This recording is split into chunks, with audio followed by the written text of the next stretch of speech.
I'd like to call to order this regular meeting of the Lincoln-Lancaster County Planning Commission of July 13th, 2022. A printed agenda is available outside the hearing room, and a copy of the full agenda, including the staff reports, is available online or at the Planning Department, room 213. The Open Meetings Act is posted just inside the doors at the back of the room.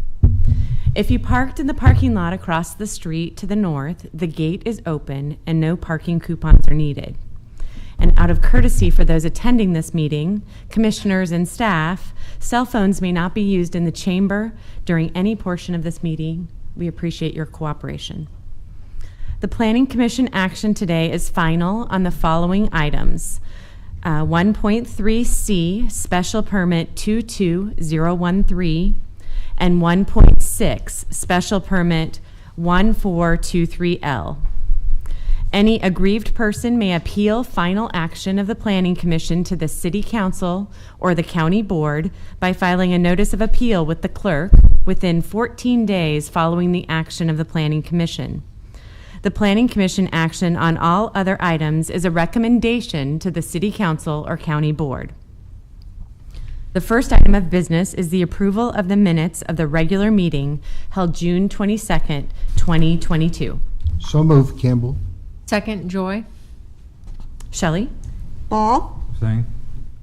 Campbell, Yes. Hoare, Yes. Cruz, Yes. Edens, Yes. Rodenberg, Yes. Edgerton. Yes. Motion carried 7-0. Did you call Joy? Joy, Yes. Thank you.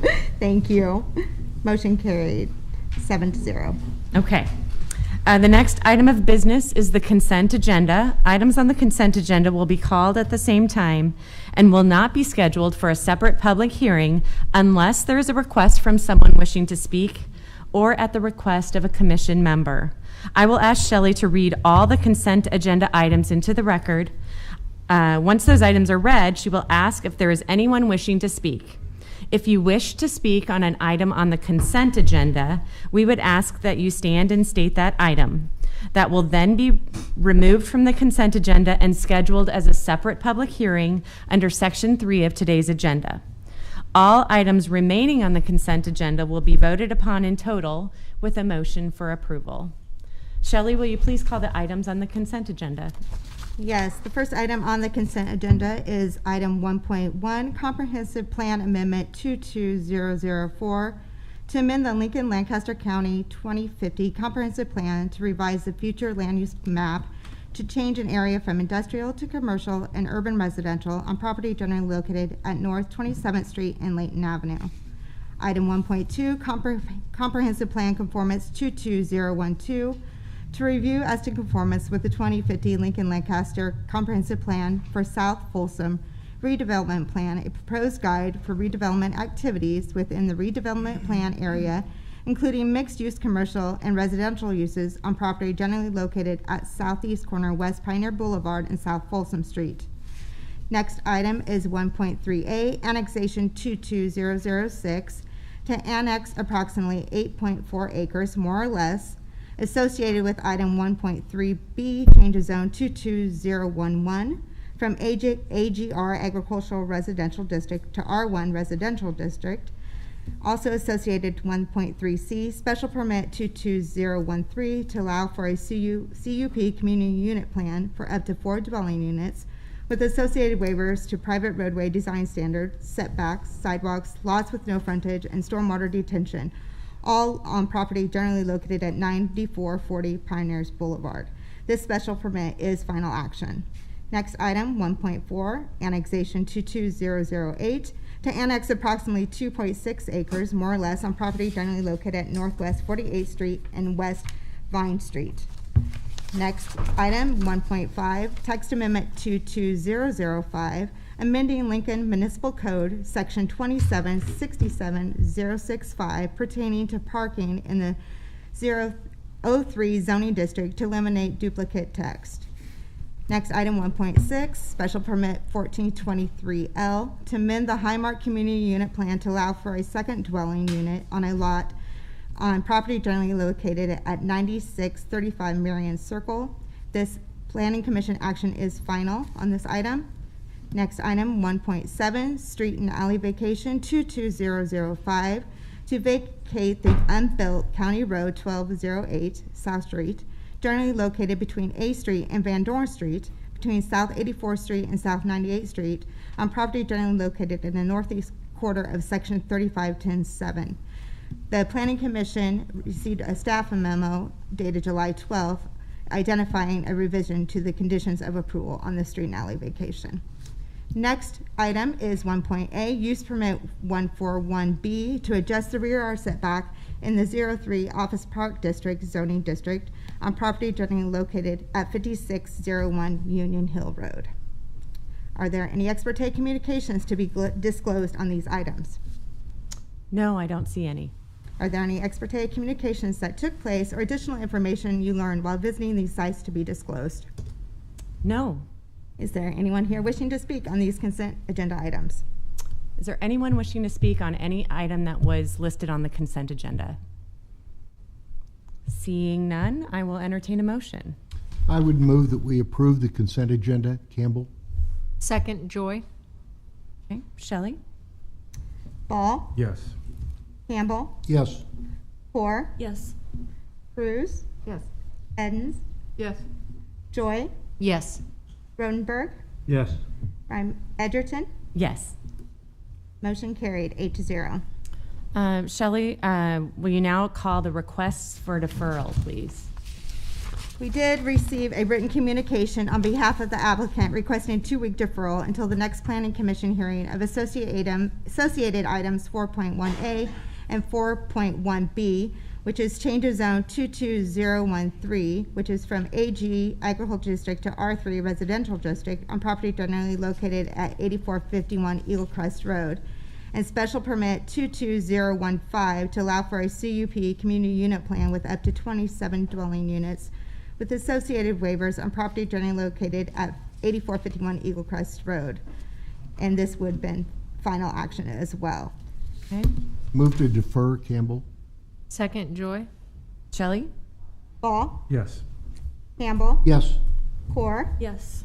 Cruz? Yes. Edens? Yes. Joy? Yes. Rodenberg? Yes. Edgerton. Yes. Motion carried 8-0. Is there anyone here that wishes to speak on any of these items that will be deferred? If they want to speak today rather than wait for 2 weeks, we can certainly do that. Yes. Would you like to speak on these items? I would, yes. Okay, yeah. Do I need now or later? Come up now. That'd be great. And please just state your name and your address for the record, please. Steve Bussey, and I live at 1001 North 88th Street. Great. Thank you. And if you can, when you're speaking into the microphone, that would be great. Okay. Awesome. Stand over Thanks. here. All right. This has to do with adding the 27 townhomes directly north of where I live. Okay. I'm not opposed to the development, but I do have concerns and requests, and I can just read them to you. Yes, but please do. basically, my concern is naturally that we don't open North 88th Street. That would be ideal. Could you speak up or pull the microphone out? Yep. Yeah, thank Is you. that better? Yep. Okay. And so that's one item, is not opening the street. The other is I have concern with the drainage that will come from that development because of what they're proposing, which is outlots and detention ponds rather than having storm water pipes, which I've seen what that's done to some of my neighbors' property, which is in other areas where they built detention ponds, and it's actually downed large mature trees over a 20-year period. The water that they introduced into areas that didn't have water slowly makes those trees fall over, and they're gone, and they won't be replaced. So I actually don't understand the sound management of putting retention ponds when you're on the top of Stevens Creek Ridge that you could drain to another pipe somewhere, I would think. But I guess I'll just read what I have here. See, The City of Lincoln design standards say newly proposed development should not degrade the safety of existing areas. I'm saying that connecting North 88th Street does in fact have negative safety consequences to all the area residents. First of all, there's no benefit to creating that connection. You would send people off into acreages where there's nowhere to get out. So all you're doing is causing people to cut through neighborhoods. They're trying to figure out how to get out of these neighborhoods. Anybody that lives in that area would go to Holdridge or 84th Street, but not through these areas. Our area doesn't have curb, gutter, sidewalks, so people are out there walking, and we're going to have these drive-throughs, increased drive-throughs that are going to occur. And we just don't see that as being an advantage. In the staff report, it says that these connections are made all the time. Well, that's probably true, but there are also no outlets made all the time. In fact, we have 5 of them in our neighborhood within probably, I wrote down, I think it's about 500 feet of North 88th Street. There's 5 no outlet streets. So to say you have to do this, they don't say you have to do it, it just says they do it all the time. Well, I'm just saying they also do all the time no outlet streets. So I'm asking for the street to not be open because I don't see the value in it. And I think it will cause problems for people in that neighborhood. There was a statement in the report saying that they didn't think it would be fair to the people to the west of me in existing neighborhoods, Eagle Crest, Eagle View. Over the weekend, I walked around and asked people that I could answer their doors and that were outside. I spoke to 8 different people, and all 8 of them said they don't want North 88th Street opened. So the planning group never contacted anyone in that area. When they said it's not fair, I don't know how they determined that, but they didn't ask anybody to say it's not fair. So that didn't actually go over real well with them. But if they would have asked them, they would have said, don't open it, because they understand it's going to create issues with traffic. They would never go that way. They know they would never go that way because it's an increased drive time wherever they go. Emergency vehicles would never come that way. They'd come around 84th Street or Holdridge. Cutting through our neighborhood would just be a disaster, I would think.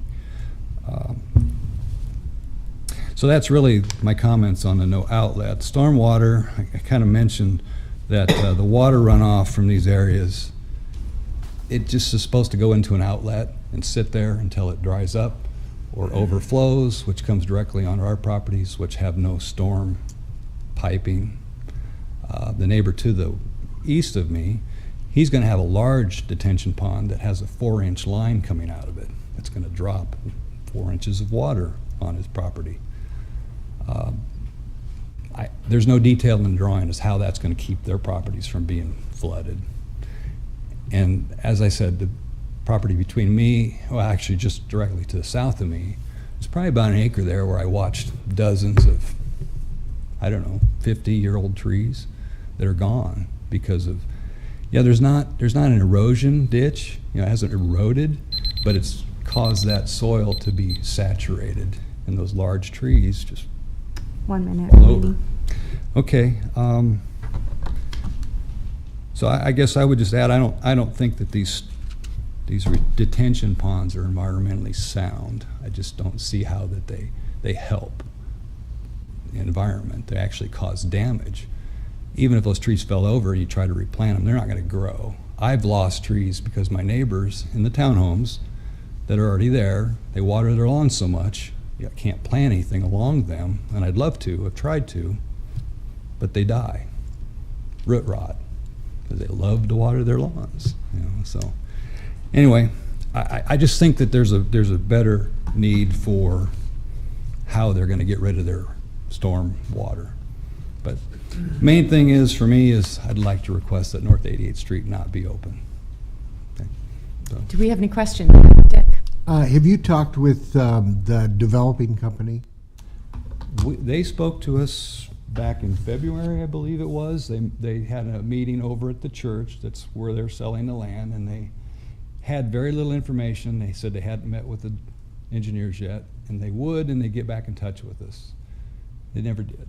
We found out through this meeting that we had a week to come here and see what they've done. So, the answer is In the- yes, but In the, no. in the upcoming 2 weeks before it's brought to us for hearing, you might try to recontact their engineer and see if you can get a copy of the plans as to how. I've actually seen the plans now that have been submitted to the planning department, and near as I can tell, there's about 3 revisions on it that's been submitted to the planning commission that's been reviewed 2 to 3 times. So they've had it for a time in which that's not been shared with any of the residents of that entire area. But certainly I could, now that I know about it, they should be contacting us. But I think we're past that point because we're here today. And you could have voted today. Yeah. You know, that's a little late now. And you might talk to Brian Will also in the planning department and see if there's any solutions that might come about.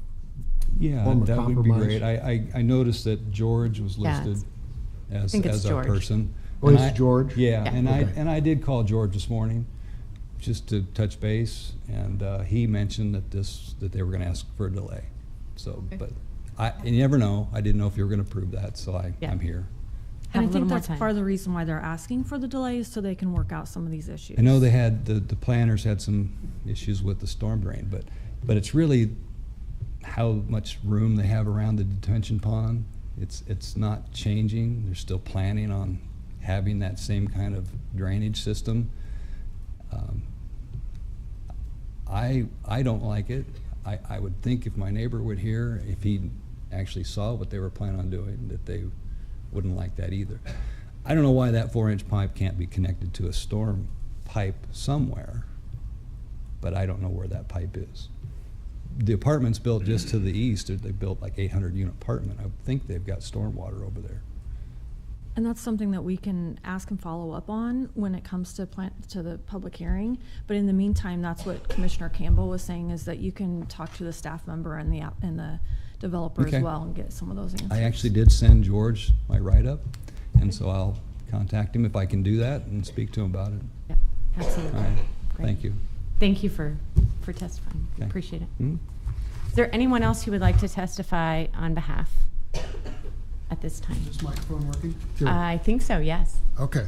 Hollis Anderson, 1040 North 86th Street Court. I'm the president of Eagle View HOA, and our property butts up the west side of Steve's acreage. Okay. One correction, when the document was mailed to us this last week, and it was on this great 8451 Eagle Crest Road, that's incorrect. That's all populated Sonic Bank. It should be Peregrine, which you're going to prove the 27 units there. Those people, when that gets built up, they will just go a block and a half to Talon, down to Eagle Crest to Holdridge. If they go, if it was opened up, down Avon, you got to wind through the neighborhood, and then there's going to be kids in the street. There is no island 84th, but with the high volume of traffic on 84th, it's going to be almost impossible to go south. You can go north. You get to Holdridge, you can go whichever direction you want. I just think it's, for the builder, it'd be cost effective not to open that up.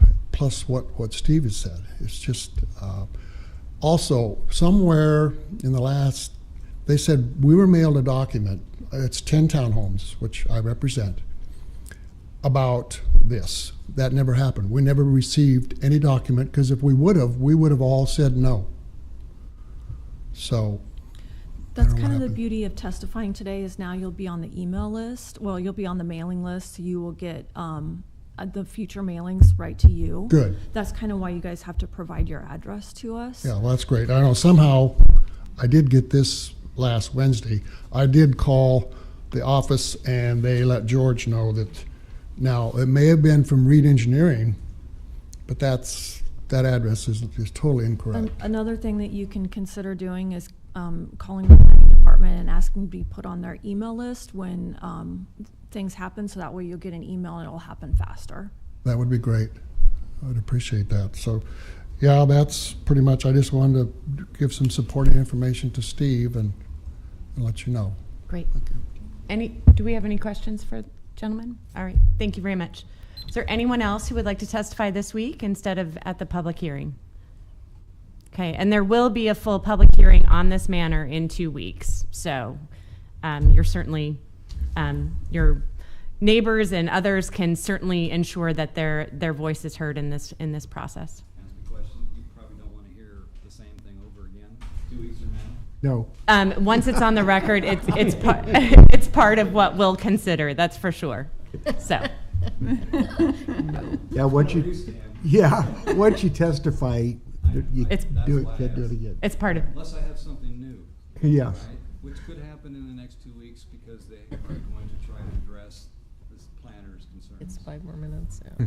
So if there's a change in those drawings, I can. Steve Hendrickson with the Planning Department, if I could interrupt. Once you testify once, the verbal testimony is then done.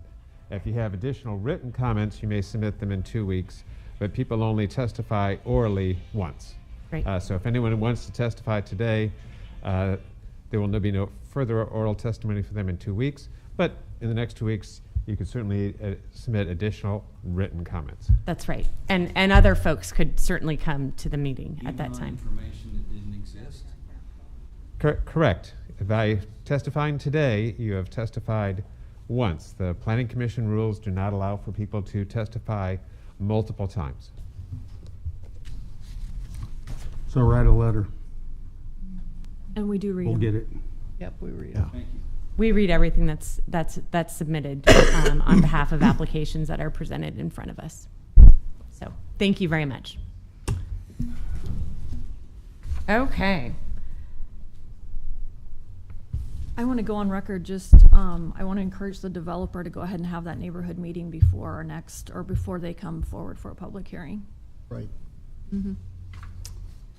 We will now proceed to public hearings. Prior to staff making a brief presentation, each staff person should state their name, agency, and address. The applicant will then be requested to present his or her testimony, followed by those who wish to testify in support, followed by those who wish to testify in opposition.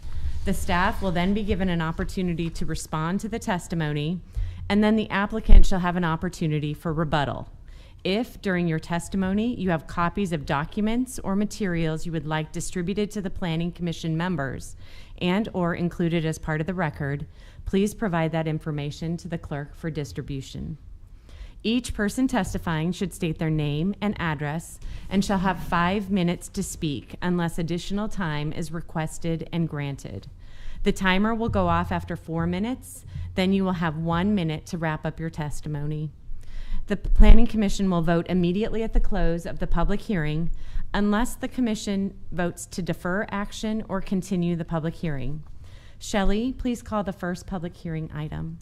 Yes, the first public hearing item is going to be continued public hearing and administrative action for item 5.1A, change of zone 22018 from AGR Agricultural Residential District to 03 Office Park District on property generally located at 6601 South 70th Street, and 5.1B, use permit 22006 on 4.82 acres more or less with waivers to allow cross parking to meet minimum parking in a side yard, to not require all information for a preliminary plat at time of submittal, internal light trespass, to allow a non-standard termination of a street using a non-standard cul-de-sac and setbacks on property generally located at 6601 South 70th Street.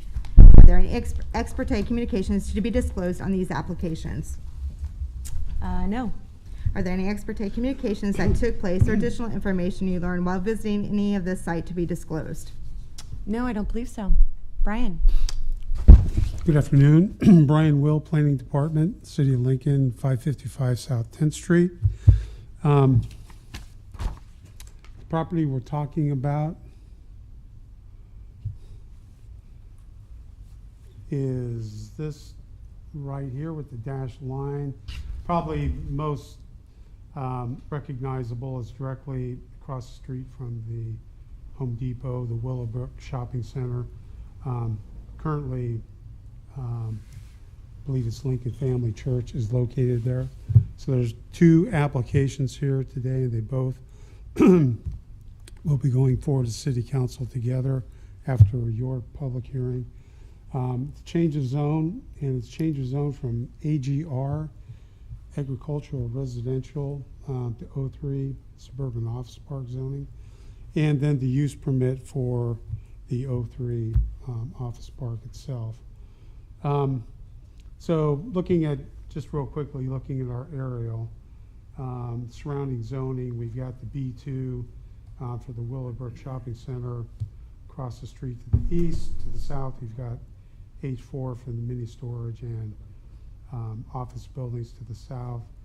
And then to the west and to the north, we have surrounding residential acres development zoned AGR. And so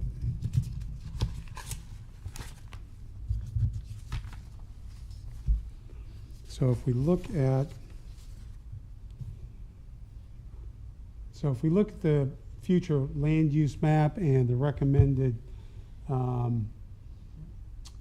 zoning and future land use for this area, so a little bit of reading of the legend here. Green is open space, and that's the drainage for the slough through here, but the red is for commercial, essentially reflective of what we find out there today. The yellow, essentially surrounding the rest of this, is a low density agricultural residential, or for low density residential zoning. And that's essentially, again, reflective of the acres development that we find in this area currently today.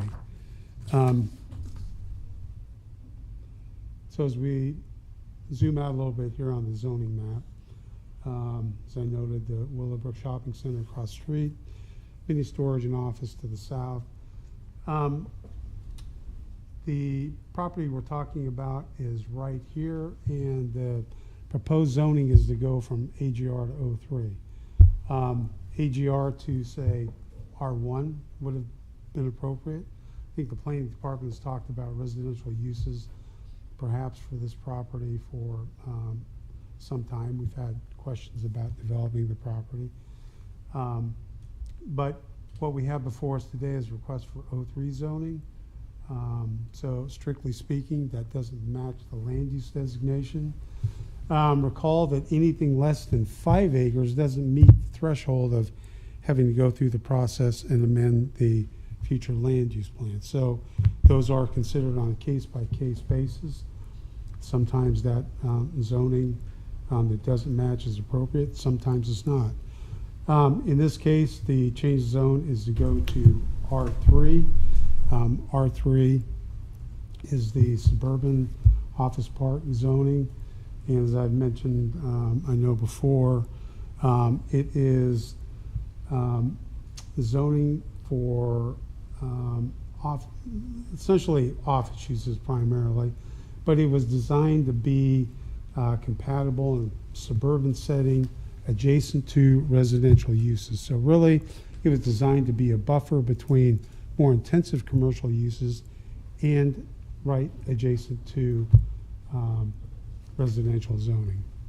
So relative to the change of zone, that's essentially in a nutshell why the planning department is supportive of and recommending approval of the change of zone.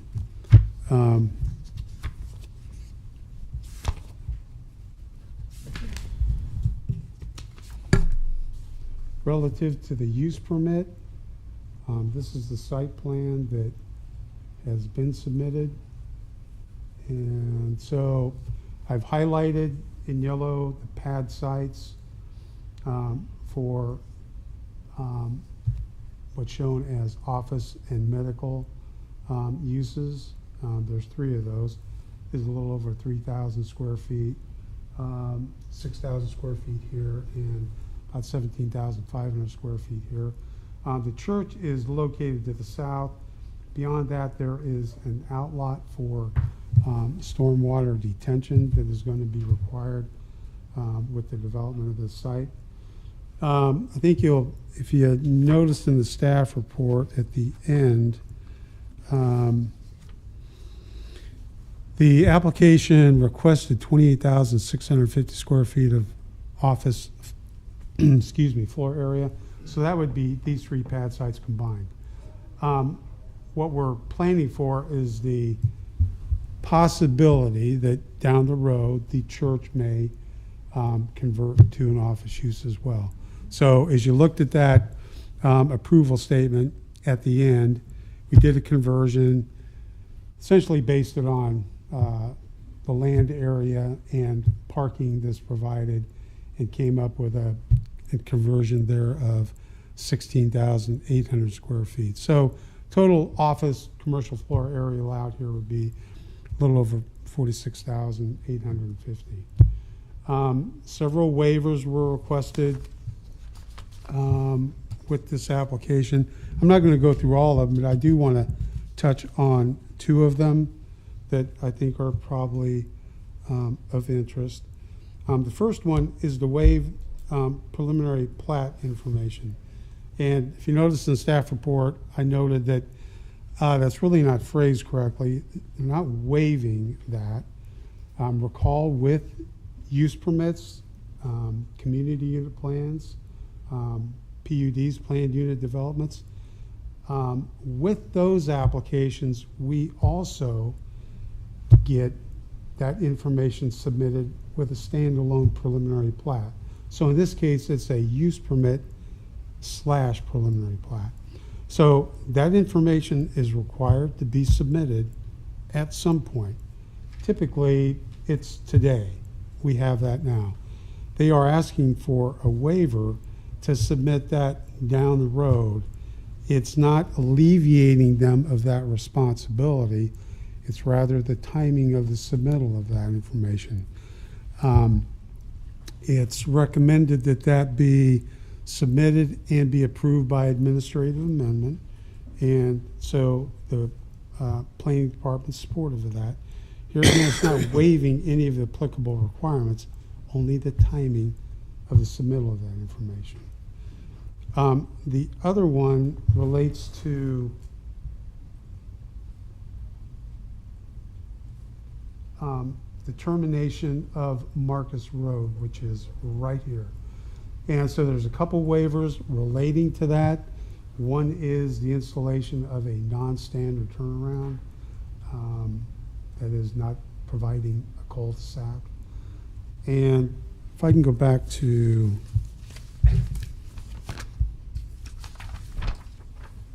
if I can go back to my aerial here.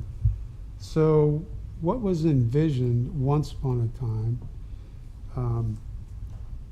back when the acreage development was working through the process of being approved, Marcus Road terminated here because this property wasn't included. It was intended, however, that it be extended and connect over to South 70th Street. Well, since that time, we have the property developed with the church, and this applicant was not seeking to make that street connection. As you all well know, the planning department is typically arguing for those connections to be made. But in this case, Lincoln Transportation Utilities looked at this, and they determined that the road design for a connection at this location, it wouldn't meet standards, and they just weren't comfortable with that sort of a road design, and so they were supportive of the waiver. So at this point, the site plan that's before you terminates Marcus Road here. And the comment that was made and is a condition of approval is that Marcus Road officially being terminated now, by Lincoln Municipal Code, Marcus Road should be renamed to Place Bay Circle, because it is no longer a through street. It is now a street that's terminated in a dead end. That designation designates a street that terminates.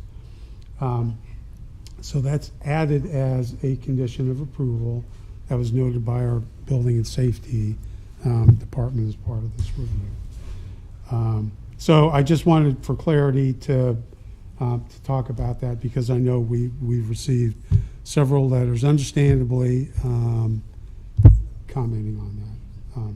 So, subject to those conditions of approval in the staff report, the planning department is supportive of this application. I'd be happy to answer any questions you might have. Brian, tell me a little bit about the O3 designation or zone versus RT. We received several letters that talked a little bit about RT as an appropriate transition and how that may or may not be a good fit for this area, and what your thoughts are on that. Well, there's, relative to uses, there aren't that many significant. There are difference in uses, but they're not that significant. Okay. Between the RT. I mean, they're both primarily office.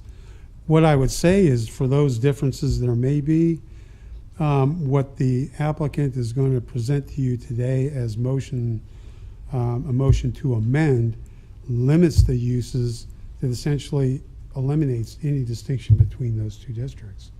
Okay. What I would go on to say, though, differences between the RT and O3. There is a height limit difference. RT limits you to 28 feet in height. O3, by the ordinance, allows you to go to 55. But again, what you're going to see is a proposal by the applicant to limit it to something less than that. It's more than 28, but it's less than 55. Okay. I would also add, though, that the O3 district has greater setbacks than the RT district. And so the O3 district has a 40-foot rear yard setback, whereas the RT district has a 10-foot setback. So that western line on their site plan is currently showing that 40-foot setback. RT district, that would be 10 feet. Okay. And front yard setback remains about the same. So also the other distinction, I would say, the RT district has architectural standards relative to the buildings, as well as a limitation on the footprint of buildings, limits them to 5,000 square feet. Now, it can have the effect of forcing buildings up versus spreading out, but here again, the height limit in the RT would only let you go so high. So That's very about the helpful. long and short of it. I just want to Thank make you. sure I heard you correctly. You said RT is the one that has square footage requirements. Yes, it 5,000 square foot footprint. Now, you can go higher. Right. You can have up to 28 feet, whatever that would get you. But it's a footprint limitation, correct? What about apartments, Brian? Are apartments allowed in both districts? Yes, you can, they are allowed uses in both districts. I assume there might be a difference between how dense between the two. Well, no, I mean, you look at the RT, I don't think there's any denying that it's intended to be a district of less intensity. The building height's lower, architectural standards. I mean, I think it's going to go into an area where, as opposed to, the larger lots, you've got more room to spread out here, something more in a denser urban sort of setting where you're trying to build in that transition from commercial to residential. Other questions? Yeah, Dick? Brian, just to clarify, if it was to go to RT and you say there's a 5,000 square foot footprint, it would force that 17,000 square foot building to go up several stories. Yes, it would. Yes, if it were RT, you would bring with that then the 28-foot height limitation, and then, right, shrink that footprint down, force it to go up, but only to the limit of 28 feet. I don't I don't think they could I get don't think you get 17.5. the 17.5 there for that largest building. And what's the one just north? This one Yeah. is 8,000 square feet. So that one could go up and meet, but it would make more sense to keep them on a lower profile and have them be spread out more, correct? Yeah, yes, no, that's true. Now, there's nothing here that limits these buildings to only one story, although, well, we'll let the applicant talk about what's going to happen here. But, yeah, there's no limitation currently on the height beyond what is allowed in the O3 district. Although I think you're going to see a motion to amend that does suggest that. Other questions for Brian? Yeah, I have some. Brian, is changing of the street name something that can be waived? Good question. Yes, it is. So it's included here as a condition of approval that because of this the zoning actions here that's causing this, that the applicant then follow up with a request to the city to change the name. That's added as a condition of approval where Planning Commission has the ability to add to, modify, strike, as you see. And just so that we can get on the record and maybe explain to some of the neighbors, the reason why it's in the code to change that name when this happens is so that emergency personnel can locate. Yes, I mean, in general, the rationale for identifying streets that don't have an outlet is so that everybody knows, hey, this doesn't go anywhere. This terminates. Now, look, we all know. We all look at this, we all know, hey, Marcus Road doesn't go anywhere today. It's just blocked off. Well, that wasn't the plan. The plan was that it extend through and it connect to something else. With this action, it will be terminated. It's by that action, by the ordinance, technical terms, designation changes. So I have another question about this termination and the hammerhead. I just want to get on the record, there will be enough room for emergency vehicles to turn around yeah, on the LFR hammerhead. emergency folks looked at it and agreed there's adequate turnaround there. Now, will there be some kind of barrier there, or will that just go into the parking lot for the medical offices? No, I don't believe or- it. No, the site plan shows separation. Here's the parking, if you're seeing that. Okay, so there's separation between the end of that and, So some kind of like grass or something, landscaping. yeah. Yeah, I mean, typically at the end of a street that doesn't end in a cul-de-sac, there was typically some sort of marker or barrier. I'd leave that up to LTU to tell us what that's going to be. Rich? Could the same thing be accomplished instead of changing the name by just putting up a no outlet sign? There's other alternatives. Yeah, that. I'm not Lincoln Transportation Utilities. I'm not our traffic engineer. Okay, but I would say that that's probably an alternative. Yep, Dick? Brian, it's been Marcus Road from the very beginning of that development. Yes. I don't think we would be wrong by saying let's leave it Marcus Road and either put up a sign like Rich is talking about of no outlet or dead end street or whatever that is suitable to the transportation department. Instead of putting the several individuals along Marcus Road through the hassle of changing their address for some very little gain. And so would that require us then to amend what's coming to us to. I think it's just that it's a condition of approval, and so Yes. if we want to change any of the conditions of approval, we can do that as part of our motion. Okay.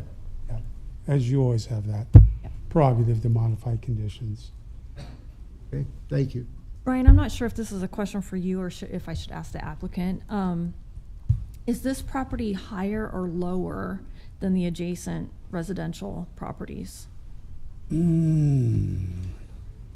Everybody's going to have their opinion. We'll let the applicant tell us Okay. about And grading then, through here, because it's, yeah. kind of along those lines, can you, and I'm not sure if we have anyone here from Stormwater, but explain how the retention detention system works and why, like, basically what I'm getting at is it's not going to be standing full of water all the time. Here, right, I mean, yeah, the purpose of, it's detention, not retention. The purpose isn't to hold it forever. The purpose is to detain it and slow down that surge as it goes through the entire city system. So that's the purpose of a facility like this, is to contain some of it and then slowly release it over time. So this development will have to meet every applicable standard like every other one does. And I understand there's drainage issues there. I don't think this site has ever been,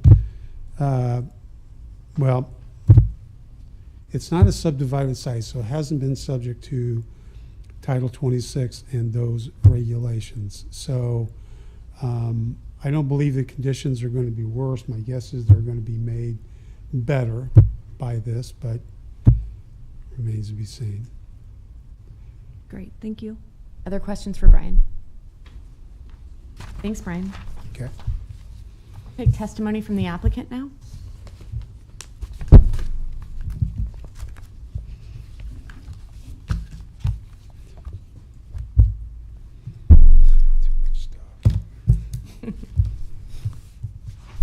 Slowing us down. Good afternoon, Commissioners. My name is Mike Eckert with Civil Design Group, 8535 Executive Woods Drive, Suite 200. Here today representing Brad Alderman, who is a dentist potentially purchasing the site, or at least a portion of it from the church. And as Brian mentioned, the church will remain. And so I will just begin to segue off of Brian's general summary. When they came to us to represent him on this project, there had already been previous people that had had discussions about this site. So staff was pretty well on top of what they felt was appropriate and gave us a laundry list of items related to the fact that they felt like the O3 zoning would be appropriate. And one of the big issues then was the Marcus Road situation, in that we were under the assumption the neighbors would definitely want that not to connect to any sort of a commercial use. And so I think we were all thrilled, and I think they're generally thrilled with that component of this, that planning, LTU, Lincoln Fire all agreed to terminate Marcus, kind of do a unique hammerhead that's super wide and deep, so a fire truck can pull in, back up, go out. And yes, that will end with LTU required signs and chevrons and diamonds that say this is closed. We want to be able to do what one of the waivers is. They have a 22-foot asphalt section, and so we'll just continue that. So the street looks the same, come off of a small radius that is poured. And so that was, I think, a big win for the neighborhood, and this particular developer was indifferent to that. And this way, all the traffic would be contained on the site and not have any opportunity to go back out through the neighborhood. So with that, we began working with him. We put together a site plan, which is really a hypothetical site plan. Their contract is contingent upon getting the zoning, and this was another situation where staff agreed that let's go through the process. Let's see if this zoning is supportive, and then we will come back with a full amendment with all the grading and drainage details, revise it. Right now, Brad's immediate plans are really to do 100 square foot dentist's office. And so we put together a hypothetical primarily just to determine how does our parking work with the setbacks? How many square foot can we get for the application? And to do that process. So with that, we had a neighborhood meeting back in June and discussed it. And I feel like there was a lot of productive discussions in that we were showing it as office medical, but under 03, it would allow all kinds of uses, as many of you know, multifamily, personal services, many items like that. There was also a lot of discussion about screening and height. We talked about the lighting standards. Went through, I think, a number of things. And I believe, have you all been copied on my motion to amend? No. Oh, okay. Well, I will put it up here so we can read it and you can look at it. I understood, I was under the impression that you had it. And so what we're proposing here is 4 additional notes to the site plan. And we'll just run through those in one by one, which may run us over our time here, but I'd like a little extra time to explain how we got to this point. You've got it. Okay, great. So note 21, it says that we're gonna limit the permitted uses per Lincoln Municipal Code 2706 to, as they're defined there, to basically say, instead of having carte blanche for 03, we're saying what we're going to allow are religious assemblies, the church is obviously there, banks, savings and loan associations, credit union, finance companies, and office uses. So we basically remove all those other uses that are not those uses.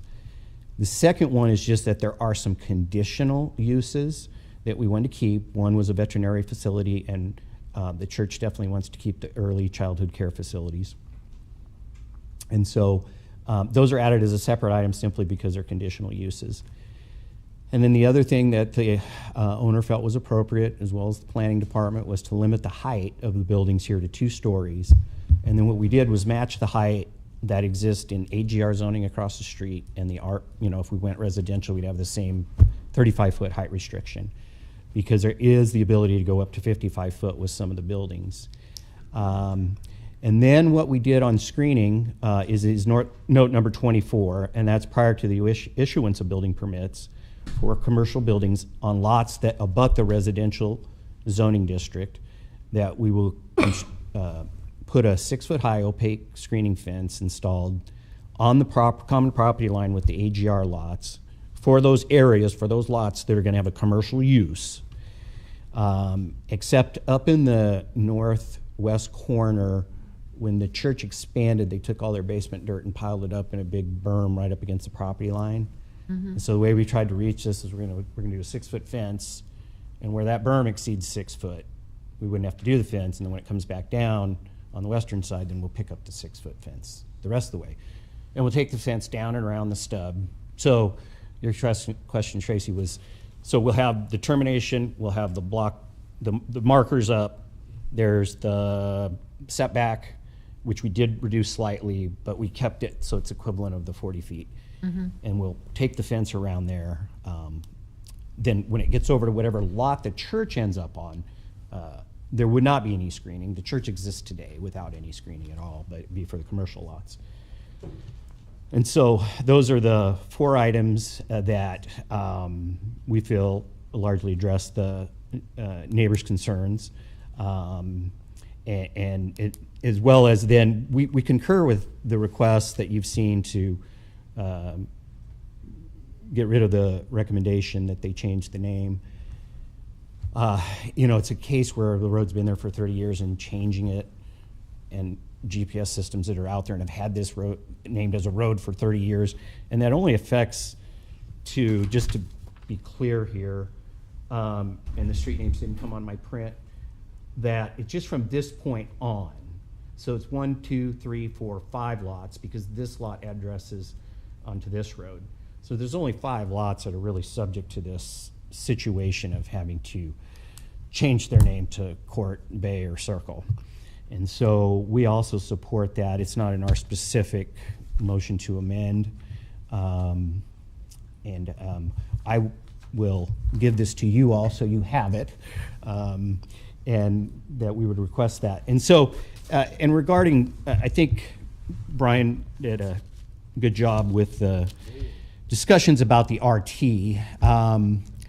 The RT also requires a pitched roof, so if you were to try to do a 2-story building on a 5,000 square foot pad, and they do require a pitched roof in RT, it may be difficult to get 2 stories of an office that's going to need 9 to 10 foot ceilings, and so all of a sudden your 2 stories are 22 foot high, and so the limitation of the 5,000 square foot pad site, when I discussed it with the purchaser, I also bounced all this off the planning department in terms of, you know, what was the litmus test with them, and just determined that the you know, this site, without having any traffic interface, if we do the full screening, we limit it to 35 foot or 2 stories. And then, as Brian mentioned, we have larger setbacks. We've also agreed, and we can integrate this for the Battermans more substantially and add it to the motion to amend, that there's a note on the site plan that says the setbacks are as shown. On the north side to the Batterman property, zoning only requires 15, and we've agreed to do 20. If we need to add a note that says that the setback to the north property line shall be 20 foot, and that we'd also be willing to put it in writing that says that cannot be administratively amended. It would have to go back through the public hearing process to give them some more setback on that side too. And so all in all, I think we've got a compatible use that would work well here. We did talk about the lighting requirements and the fact that we can't trespass more than 2 candle foot onto the adjacent properties. One of the waiver was internally to our lots. We don't have to comply with that. So the parking lot lighting can spread out. And then I do have this may be hard to see on these maps, Commissioner Cora, is the ground is basically about equal height most of the way. This kind of hard to read with 1320 contour here comes over to right there. And so, and this lot generally comes down here. So this is 1330, 1320, and we get down to a 1310 here at the corner. And so these properties generally are the same. So they're pretty equal in height. And we did it. Be flowing kind of southernly. Yeah. Well, today it actually comes across here onto the Pugsley's property down into the corner. And so our idea is, and we discussed this a little bit at the neighborhood meeting, that one of the first things the church wants to do if this goes through, and then we get a plat done, and as part of the plat, Watershed will want us to size our detention cell, is they want to pave their parking lot. Because today it generally drains through their property and they have crushed rock on there, and so it's kind of a white milky substance that ends up flowing through their yard. When we can get through this process and have all parking lot for them, that would be contained in a storm sewer system that would take it all into the detention cell. And then we'd get it out into the storm water facilities in 70th Street. You know, in the event of a 100-year event, it would overtop the cell, but there's going to be lots of water everywhere at that point. It's just how the design standards work. So I think that's one other improvement that will happen, and generally speaking, to get the whole site paved in terms of the runoff on their property. And that would prevent, or I shouldn't say prevent, mitigate a lot of the runoff that's now going onto the Pugsley's property. Correct. Because it's just free flow draining today, and we'll capture it. And as the parking lot progresses, you capture more and more. Kind of reroute But the it. detention cell will be sized. This will be like other detention cells where it'll be dry, 360 days a year, and 5 days a year it's going to be water that has to be released over the 72-hour period to meet those storm event standards. So I think that's the bulk of what I wanted to present right now, and say that I was pleased that the owner was willing to make those compromises. This land is not inexpensive in the fact of how the church has priced it. It's an infill site that required a lot of these waivers that staff has been in full support of. And we feel like with the changes we've made, it's making it a much better neighbor for those folks here. Questions for Mike? Mike, is there also landscape screening besides the fence? Well, so that's a good question, Commissioner Campbell. So the standard when abutting residential is a 60% of a 10-foot area, either with a landscape screen or fencing. Yeah.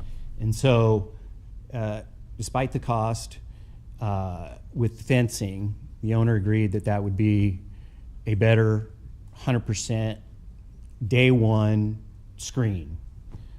As you know, the landscape screening is based on the full growth of the trees, and so for several years it doesn't really provide that much.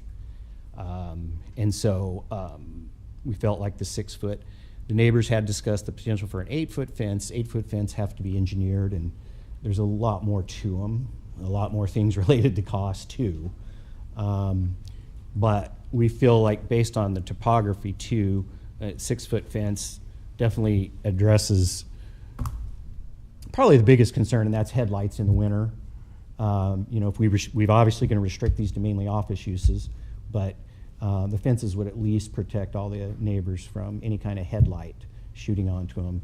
And again, it's a nice screen, day one, that satisfies it. Other questions? I do have one, and Mike, I'm not sure if this is you're the appropriate person to ask. When it talks about, you know, limiting the uses to banks, credit unions, savings and loans, does that include like payday advance locations? I don't know the answer to that question. I probably have to lean on staff for that, how they classify those. Well, it might even be a building and safety question, and I don't know that they're here today. But yeah. Thank you. So, and I think that you guys always can't comment on covenants, but the church is also pretty protective of the site. And so I think they will end up putting in some covenants that may address issues like that on the property that will go forever with the property, but they aren't in the purvey of you all to review or approve. Thank you. Anything else? Thanks, Mike. Okay, at this time, we will take testimony in support of this application. Is there any testimony in support? Is there any neutral testimony? And testimony in opposition?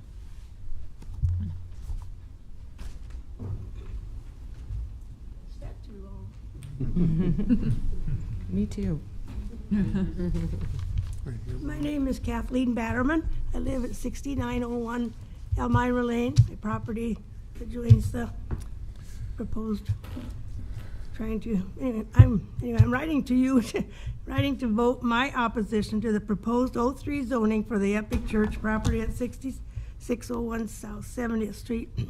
In 1964, my husband and I purchased our property from Lee and Mildred Whitcomb to build a home for our family in our acreage setting.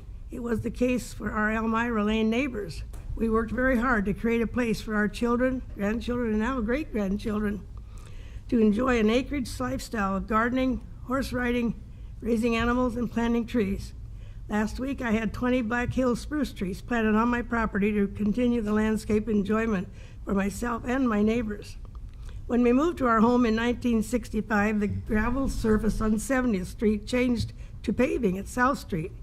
We have seen much over the 55-plus years, and in most instances, we have appreciated the listening ear of our commission and councils that have allowed us.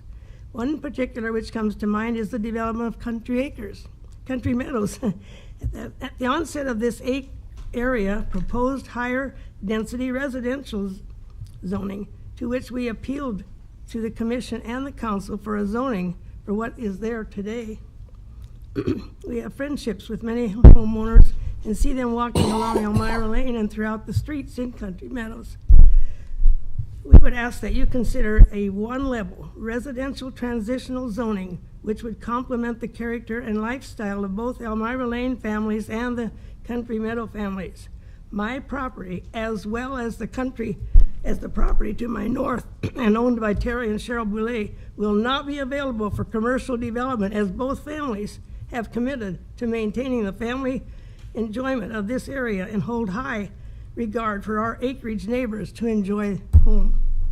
They're saying, while there may be some O3 uses which fit the RT zoning model, passing O3 zoning will open a lifetime of appeals for change in use as the land is platted, and user groups which are able to afford higher rents or development costs present their case. As I read the list of allowable O3 uses, it totals 94 and allows 55-foot height buildings. We were told at the neighborhood meeting the Epic Church will remain, so it seems appropriate to begin transforming from their building to our homes in a manner respecting what we have all enjoyed, some since 1965.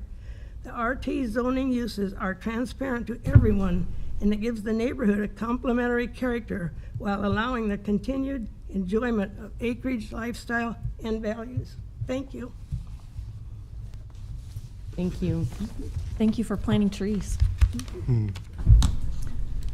Shelley, can you hand me what Mike gave to you? That'd be great. Thank you. Is there anyone else who would like to testify in opposition? Yep, come on up. My name is Jodelle Pugsley, and my husband Bill and I live directly to the west of the church in the Country Meadow Estates. I just want to say up front, my biggest concerns have been voiced here today. At least you were looking at the RT and why we were only talking about O3 zoning. I think that was something that just, as Mrs. Batterman just explained, those 94 issues, and the church potentially could sell their property and we could get that 55-foot office building. So the amendments that Mike Eckert explained today, I'm feeling more comfortable. We are very concerned about the drainage. The berm in the back is a big problem. That is what I've always felt was most of the runoff that comes into our property. I knew from the meeting that they were going to pave, so that's great. Hopefully they can, help mitigate any of those problems with the drainage. The name change, very pleased that everyone seems somewhat positive about that, and hopefully we can get that worked into this so that we don't have to go to a court or any of the other possibilities. One concern that we have with the extension, because we are right on the dead end, we have a blue spruce right on the end that it looks like all the construction to make that cutout is going to be on the land that's part of this deal.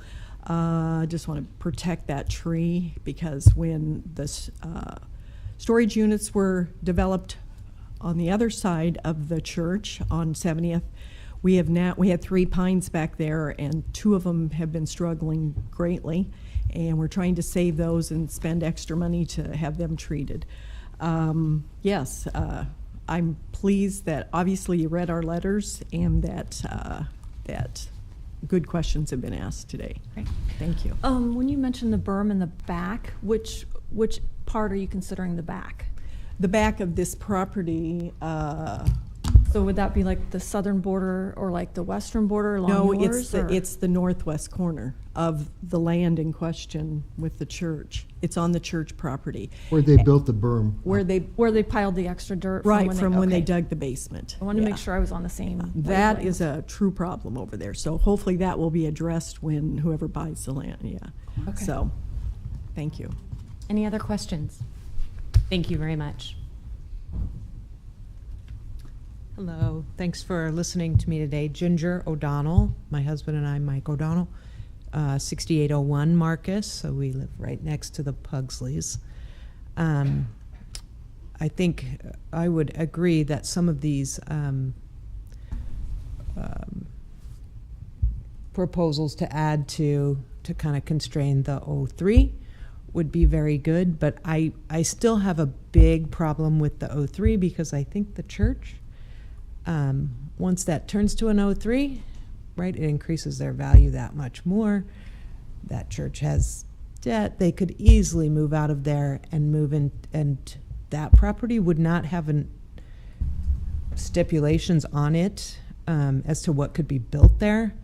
The O3 would cover the entire site, which will include the church. Right, so when they And leave, the, then and the anything- amendments would apply to that as well. Okay, well, I guess I take issue with that. When the storage units went in, right south of me, and the Pugsleys, it was agreed by the zoning commission and the city council at that time that they were going to be constrained by the amount of storage units at that time. Well, last summer, I don't know if you all remember, the Jehovah's Witness sold their property, so right to my backyard, there's going to be a double amount of storage units.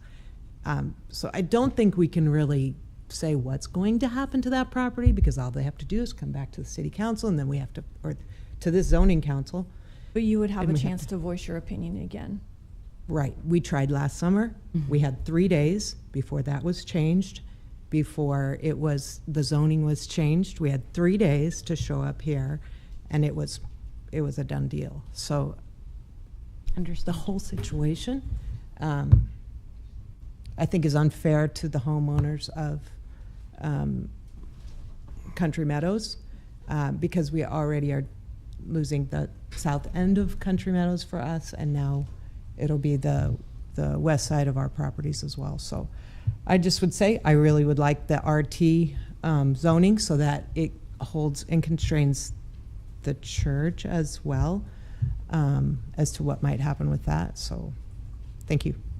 Thank you. I am going to encourage you to Okay. also, either you or someone from Country Meadows, the homeowners association, to get on the planning department's email list. That way you have more advanced notice of applications. This is going to mean you get emails for, developments all over the city, for the homeowners list. But Right. then if something is happening in your area, you will get more advanced notice than waiting on the Good. snail mail. Thank you. Other testimony in opposition? Come on. Hello, my name is Jeff White, and I am the president of Country Meadows Homeowners Association, and I'm here in support of, obviously, our association. Can you state your address for the record, please? 6401 South 66th. I've Thank lived you. at that address now for 11 and a half years, and one of the concerns certainly that I see is the more growth and development we have there, the more traffic we're going to have on that 70th Street, okay? Obviously, I think they've addressed a lot of the other concerns, but I usually know when I hear ambulance sirens where they're going to. I mean, 70th and Highway 2 is one of the more congested areas at times, that there is. Coming off from the north, there's kind of a curve by the Berean Church there, and it seems like there's always accidents there. And my concern here is this is kind of a slippery slope if it is the 03, because there's so many different uses it could be that it could get sold again down the road, and then that person isn't going to adhere to maybe some of the things that was agreed upon if some of the recommendations are accepted. So it leads me to believe that it could be sold, again and again, and that person wouldn't have the same consideration for what we've been discussing here when they go to try to develop it. We kind of saw that with the storage units. So I would like to see, certainly the, maybe not the 03, just for the simple fact that, that traffic is already bad enough. And we don't need any more congestion. We don't need anything after ours. I think we would like to see some kind of office complex, but in consideration of our neighbors that are there, we don't want to see anything above the height, going up to 55 feet. So, and as far as the street change name, that would create a lot of problems. People already have a hard time getting things via GPS, FedEx, Google. It would only create more of a problem if they've been known for years that it is, Marcus Road, and now it's not. If it's Marcus Court, that's going to create more confusion already. So I certainly appreciate your time to voice our concerns, and I hope that, what we have said will help our cause. Yep. Thank you very Thank much. you. Any other questions? Any other testimony in opposition?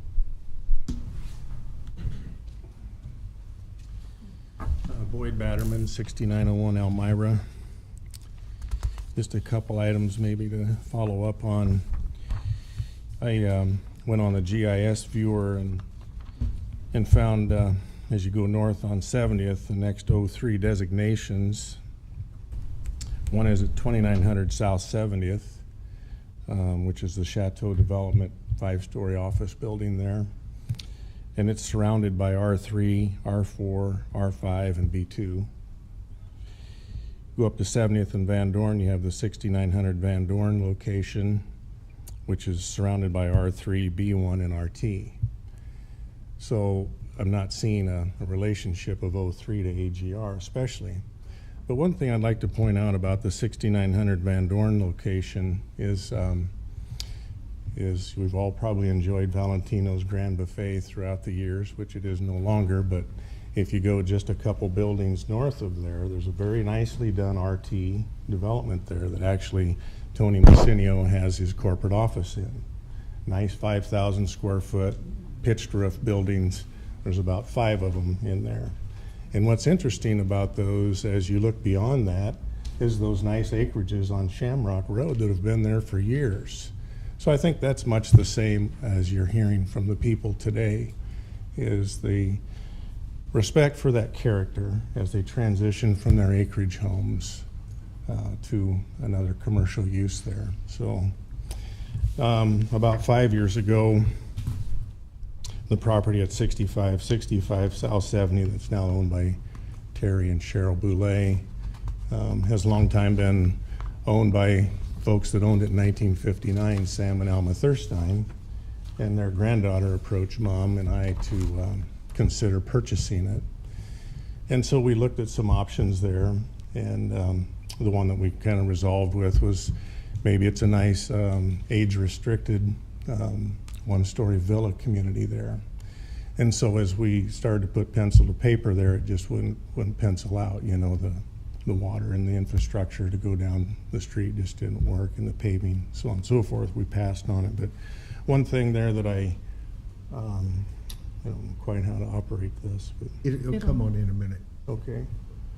One of the items there that I've always appreciated about doing business with Brian is that getting that neighborhood buy-in is important. And so this is an email that he sent back to our engineer, Tim Gergen from Clark and Anderson, that just really reinforced it'll be our challenge to argue that an R2 is a good transition to the remaining acreages in both Lee Summit and Country Meadows. Meet and talk to the neighborhood associations in both developments and get their support. And that's where we're at today, is just asking you to consider that, please, and stay with the RT. You know, we voiced that at the neighborhood meeting. Mike has come back with a compromise, but the RT is the appropriate zoning for this area. Thank you. And you understand that with RT, it would, well, never mind. Sorry. No, Okay. no question. Yeah, I mean, the 5,000 square foot pad site is what's appropriate, and do a nice pitch roof. It complements all these folks' neighborhoods that they've worked hard and invested in. Thank you. Other testimony in opposition? Okay. Staff questions? Anyone have staff questions? Sure, I have one, maybe two.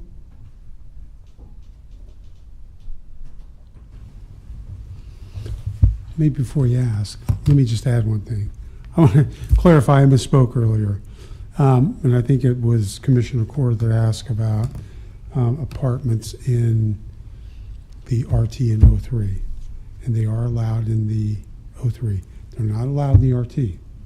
Okay, so the other thing is, I think we're talking about signing along the roadway that it now is, you know, some indication is terminated.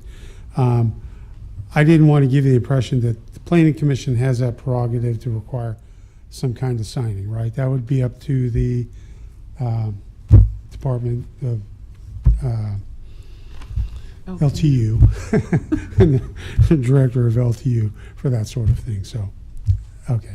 Anyway, I'm sorry, go ahead. I inferred from your statements earlier that planning staff is okay with the applicant's motion to amend, but I wanted to make sure. Yes, we've looked at it before, and we're supportive of those limitations and those conditions. Yep. And then, do you know, do payday advance, does that qualify as a bank? It'd be considered office. So it would be, yes, it would be something that could go in here. Okay. I think that was all I had. I have a question. On the RT zone, which their current plot doesn't fit, they could, if we went with RT, I guess is my question, could they get waivers to increase the height or to increase the square footage on a building?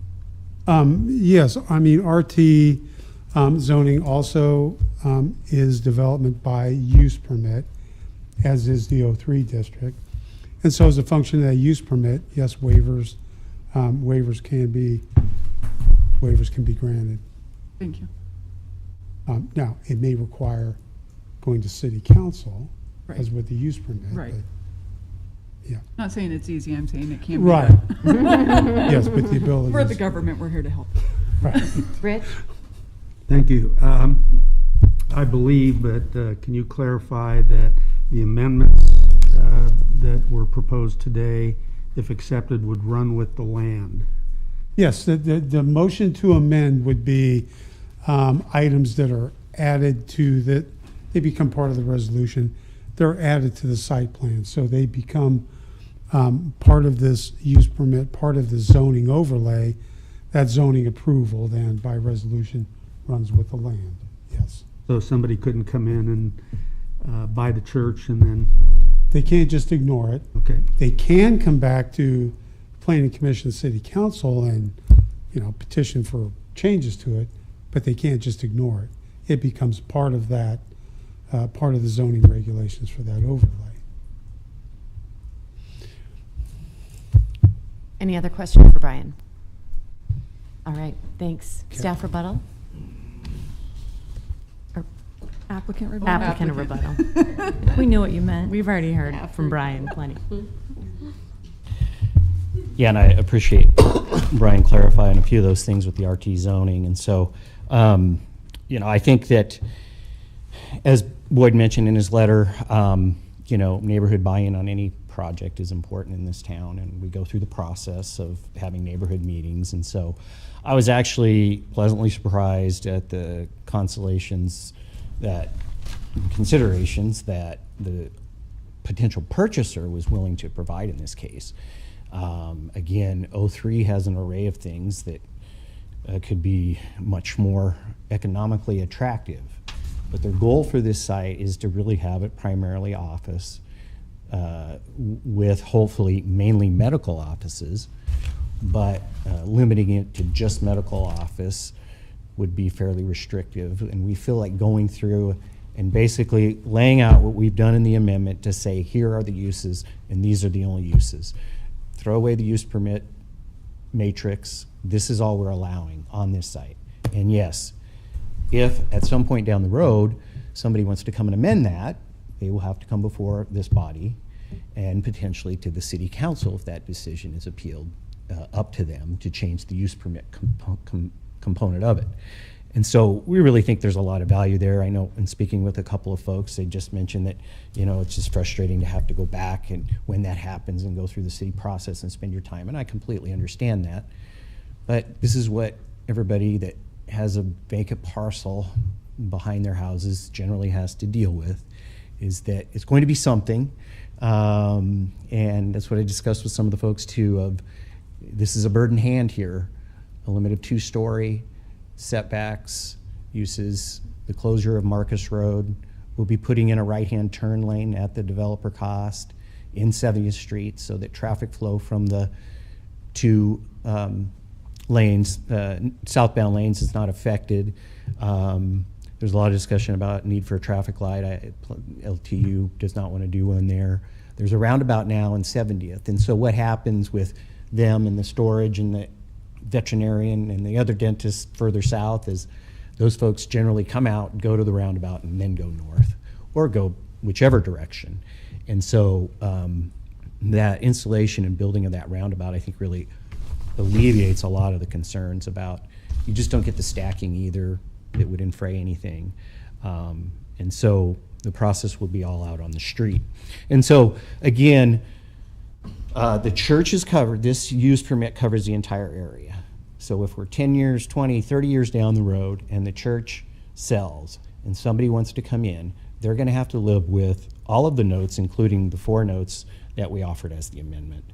And so I think we've got it consolidated down to where it is almost an RT, but at least provides the developer with the opportunity to go beyond a single 5,000 square foot pad if that happens, and provides them a little more flexibility, but again, keeps our height the same as the abutting AGR zoning and commits to the screening and all those associated items. So I hope you feel that we have made some very good compromises to make it fit in better, and would appreciate your vote and support. Okay. Questions for Mike? Rich?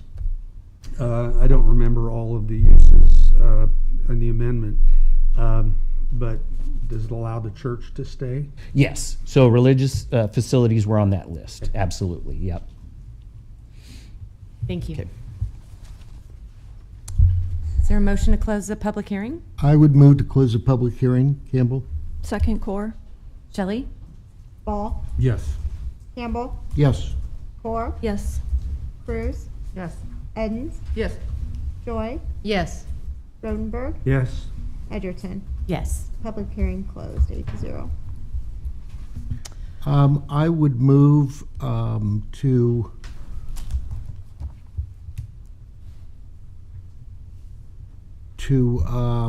approve change of zone 22018. Second core. Discussion, and for purposes of this, we will discuss both items at once. I wasn't quite finished. Oh, Okay. No, the change of zone is Yes. would be fine. I- It's a use permit I need to. Yeah. Okay. And we would probably, well, we'll talk about that when we get there. Yeah. But yeah. Discussion. I think they've done a good job of laying things out and that do fit in the area. We're very close to that location, and I see it on an almost daily basis. And what they're offering to bring forward in reduction of height that they could in 03 do with the restriction, which we'll get to, of uses that could be in there. I think it's setting that up to be a very nice infill project. Other comments? Sure. I think first I want to thank the developer and the potential buyer that for working with the neighbors. That makes such a world of difference for us and for them. And I really think that you guys are getting the best of both worlds here. I mean, it's going to be 03, but they've put the restrictions on there so that it's going to limit it so it doesn't feel like an 03. It's going to take a lot of those RT components and put them in there and protect you guys. Sitting on the Planning Commission, we have to look at not only, this potential use coming up, but kind of like Mr. Eckert said, what else could happen in 20 years? Maybe this doesn't come to fruition, and this is going to protect you the way they have it set up for, if it sells to somebody else and they want to put apartments in there, they're going to have to come back through the whole process. So this is really going to protect you guys. So I'm going to support this. I'm going to say, I'm going to hedge a little bit. I'm going to leave the street name change decision to City Council, just because I think that's more their purview than our purview. Any other comments? Go ahead. I'm interested in this one because I haven't been on Planning Commission very long, but I feel the neighbors' concerns of what happens 10 years down the road. We're not sitting on this council anymore, well, except for maybe Tracy. Sorry, Commission Corps. Yep, I was here. And are we gonna waive something that we put into effect now? And that was my only concern on, do we do RT with waivers? I think the development in their plan is good for this area. I think it's a good use of this land, but I do feel the neighbors' concerns on, is somebody gonna come back years from now to say, oh, well, it's 03, why do we have this waiver in there? And we're all different people now, and will they waive it again? We've done that, it's happened before in my short time being here, and that does bring a concern to me. Well, I will say in response to that, I mean, first of all, you do have better setbacks in 03, and that should be of some concern to an adjoining neighborhood, and so that there is some added protection there versus RT. In addition, I mean, someone else could come back even if it's RT and try and get some adjustments there, and do things different and ask for something that would be beyond the purview of what that might be. So I don't know that necessarily provides any additional protection from what someone might want to do 20 years from now. I do feel like, the 4 additional things that were placed into the motion for amendment that's been recommended by the applicant will run with the land, and there will have to be an additional process if there were to change any of that. I do feel like this all as a package really provides a great opportunity for the prospective purchaser, as well as protecting the neighborhood moving forward. I will support that. I do, however, want to talk a little bit about removing the change of name. As an attorney by education, I understand that rules are there for a purpose, and I understand what the purpose of this rule is, and it's to provide some consistency in how we name our streets. This street's already been here for 30 years, and so it's really counterproductive to go forward with this rule. And I would say that a law that doesn't meet its intended purpose and can be perhaps make some changes or to leave things the way they are, frankly, is just practicable at this point. And I would support that we remove that from the conditions of approval and have that be part of the record when it goes to the city council. Gloria, I'm going to talk about your concerns just a little bit, because since I'm the senior member here. I didn't mean to out you. Yeah. That's why I feel, in my opinion, this is why it's so important to discuss and we get these in the record, so that 10, 20 years, it might even be 2 years, where they come down the road, they can see the discussion and see the reasoning behind it. Because we have had applications come before where they're like, we can't find anything and we don't know what the thinking was. And so when we have these discussions, they're very valuable for providing insight into the future. Other discussion? I'll make one comment just for the record as well. I do think from what we'd heard from the applicant and even the residents, that there was a community involvement and engagement and making sure that voices were heard in terms of concerns of the neighborhood. And sometimes we don't see that in this committee, right? And I think there were concessions made to try to accommodate. And to the applicant's point, you do have bird in hand, right? You had the conversation, they made the concessions. If we push back too hard on that, it may be totally different, where you aren't necessarily getting the situation. So I do, support what was done based on the engagement and based on what we see, and I will be supportive in sort of removing the actual the change of name. Thank you. In closing, I'll just say that I think it really does provide a nice transition from residential to a commercial area that's on South 70th Street. It's an undeveloped, underutilized area at this point. The waivers make sense in this particular circumstance. And with the amendment that I feel will be coming, I will be supporting both of these things in front of us. Shelley? Ball? Yes. Campbell? Yes. Core? Yes. Cruz? Yes. Edens? Yes. Joy? Yes. Rodenberg, Yes. Edgerton. Yes. And that was for approval of change of zone. Yep. And so I would move to approve use permit 22006 with the removal of site-specific condition 2.7 and the acceptance of the amendments proposed by the applicant to become part of the approval, as well as noting a 20-foot setback instead of the 15-foot setback on the north boundary. Second. That cover them all? Yes, the 20-foot setback was that It's different than what was presented to us? Okay. No, it's in excess of what is required, but was presented by the applicant as what they're going to do. It's in there. Okay, got it. Thank you. Uh-huh. Okay, motion and seconded. Any other discussion from what we've had previously?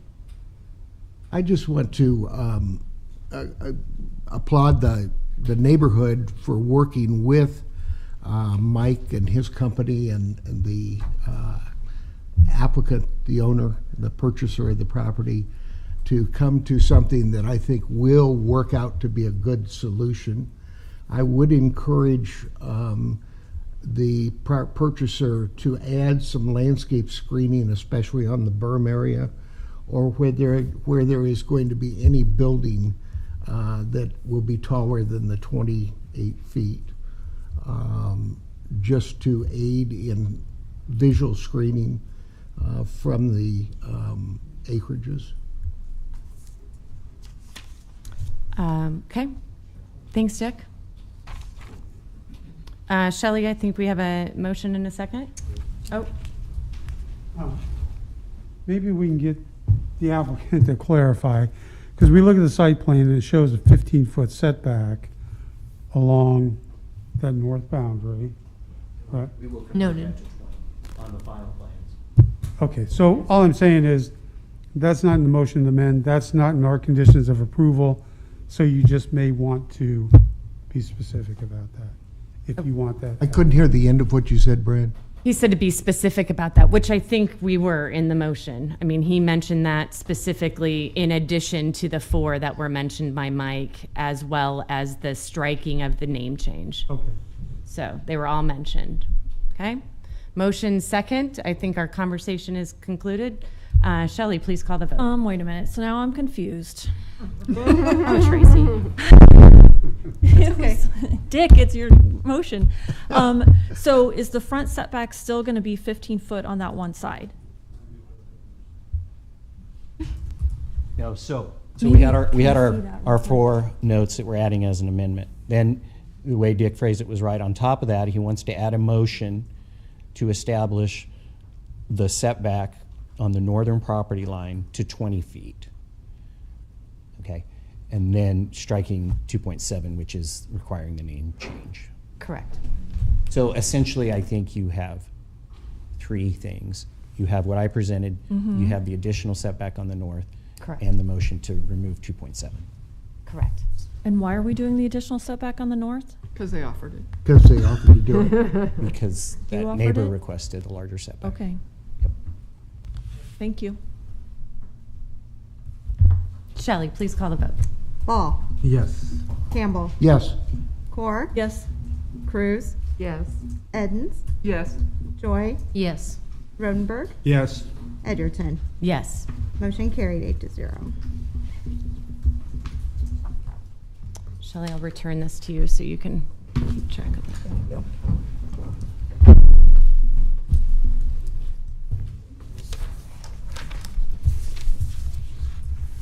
Shelley, you might want to check that for a typo.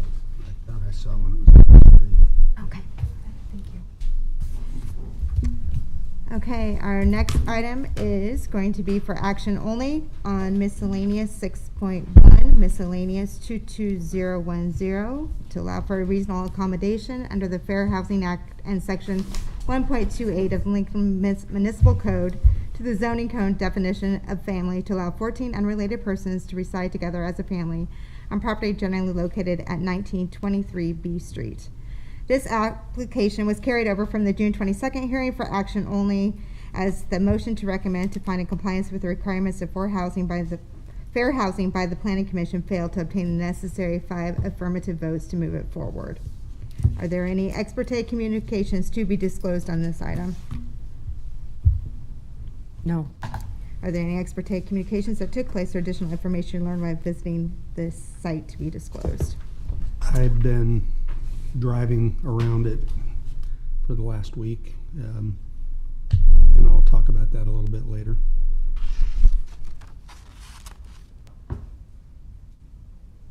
Well, I mean, if you've learned additional information that should be disclosed, it should be disclosed now.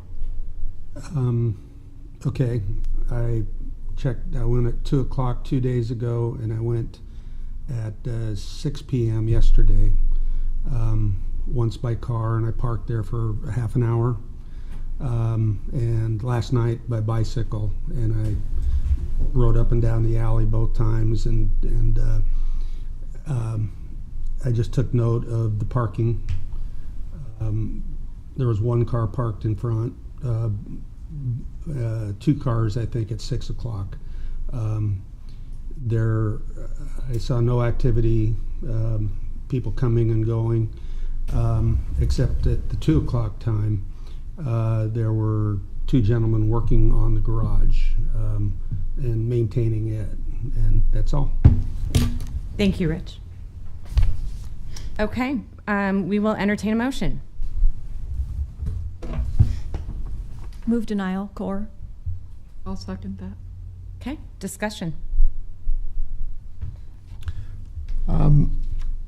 I was impressed with the letter we received from the owner of the property.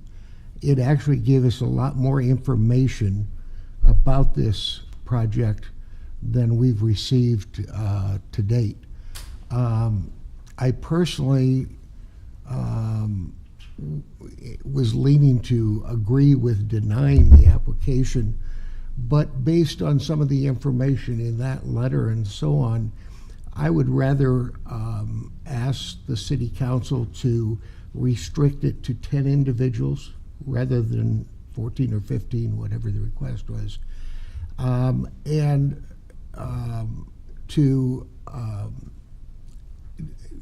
guess my point is, I don't want to ever see Oxford House come forward again in an after the fact. They better come forward before to get the approval for this type of accommodation, rather than putting people in a property in January and then coming to us at this point in time. I don't think that's appropriate at I all. think that's already happening. Yeah. If I could, I would just caution the Planning Commission, this will be in the record, that delinquency and applying for reasonable accommodation is not a factor in the analysis of whether that accommodation should be granted or not.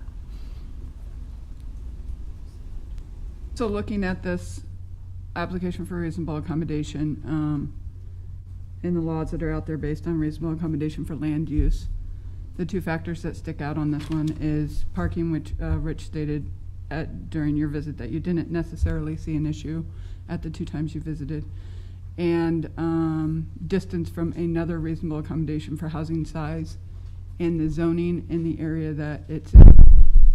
It's zoned R2. There's a reasonable accommodation for a family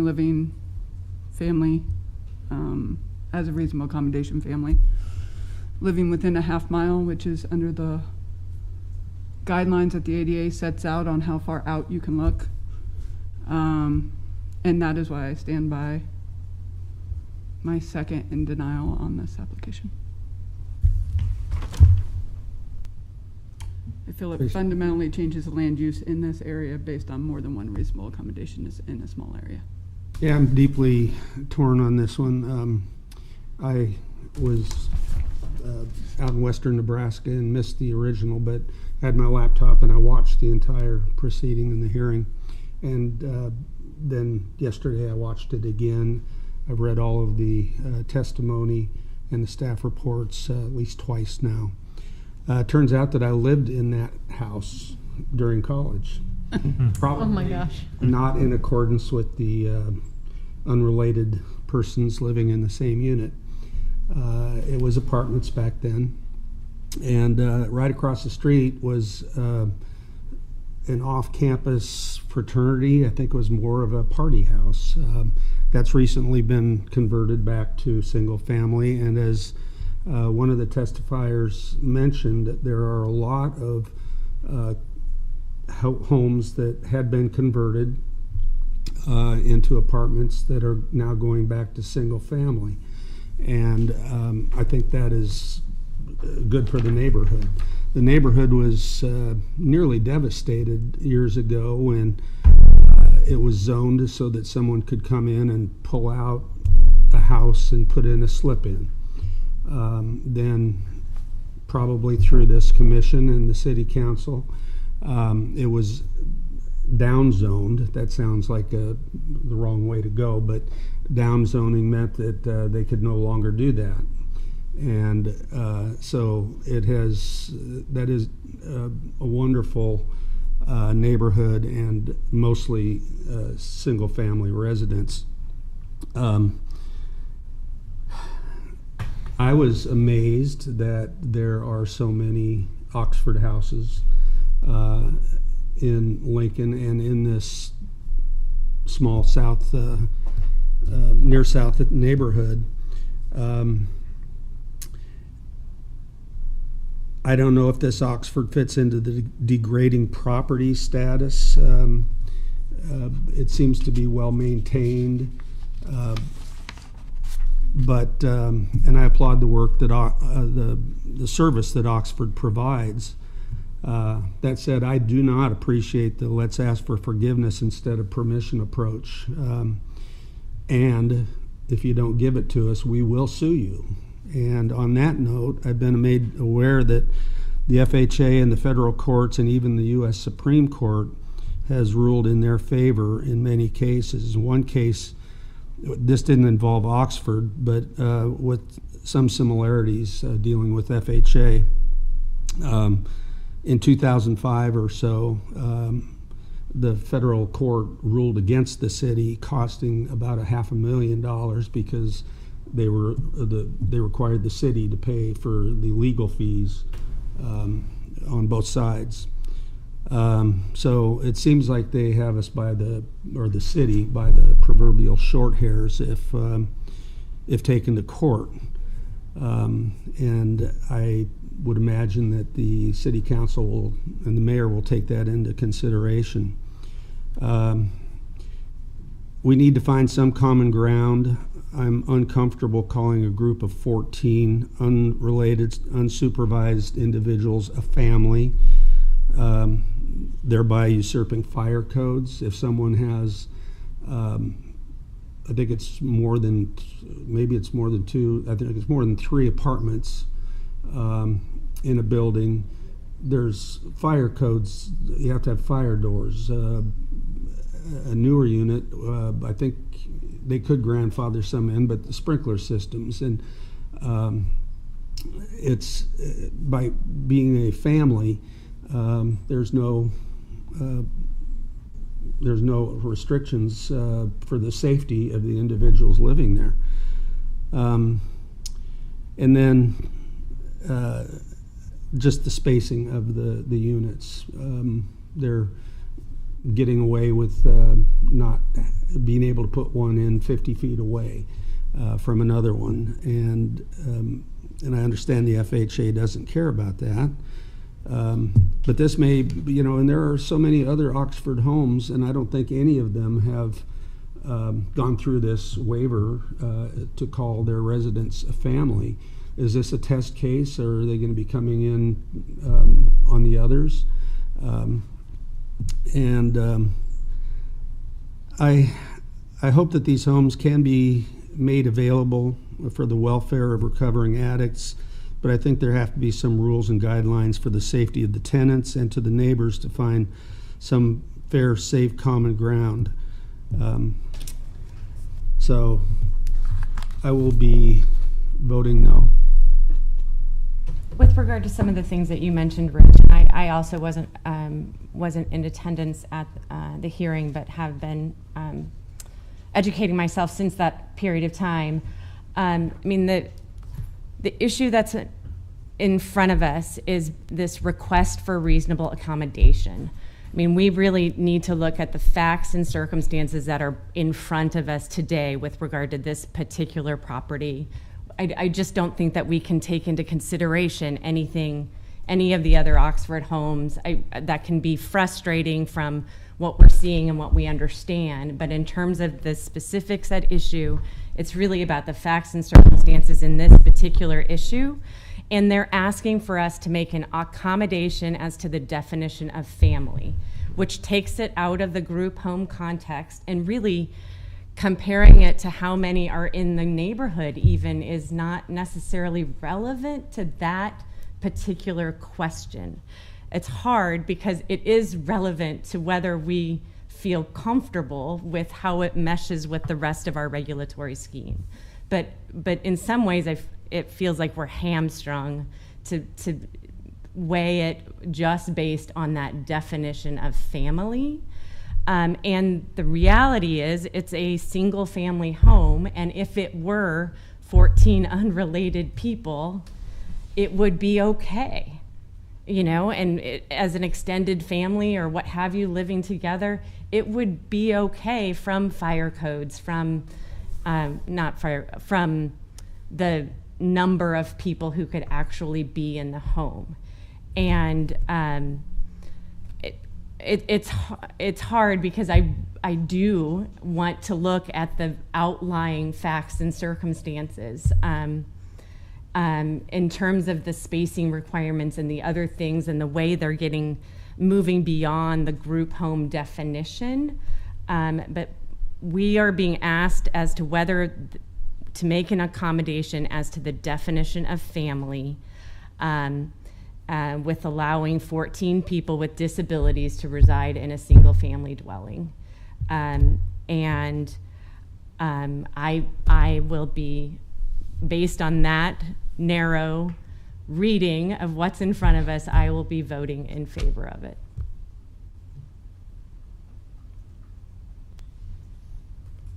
Could I have a clarification, Trace? Yeah. You'll be voting in favor of it. The motion Yeah, was... sorry. I will be be voting against the motion to deny. Okay, thank you. Thank you. Yeah.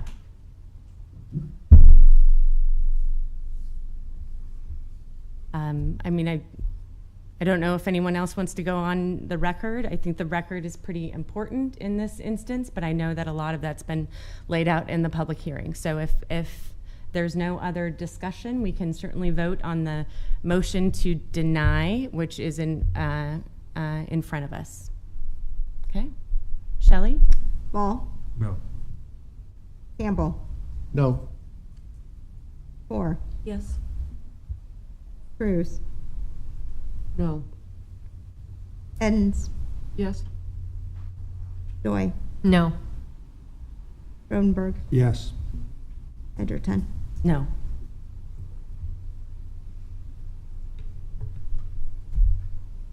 So, motion failed for denial. What was the vote total? 5 no, 3 yes. So then we would need We would need a new motion, to and we approve. would need a motion which I will make to approve the miscellaneous 22010 to allow reasonable accommodation under the Fair Housing Act and Section 128 of the Lincoln Municipal Code. Is there a second? Second, Ball? Shelley? Ball? Yes. Campbell? Yes? Core? No. Cruz? Yes. Edens? No. Joy? Yes. Rodenberg? No. Edgerton? Yes. Motion carried 5-3. I would move that we adjourn. Second, Core. Ball. Kelly? Yes. Campbell. Yes. Ford. Yes. Cruz. Yes. Edens. Yes. Joy. Yes. Rodenberg. Yes. Edgerton. Yes. We are adjourned.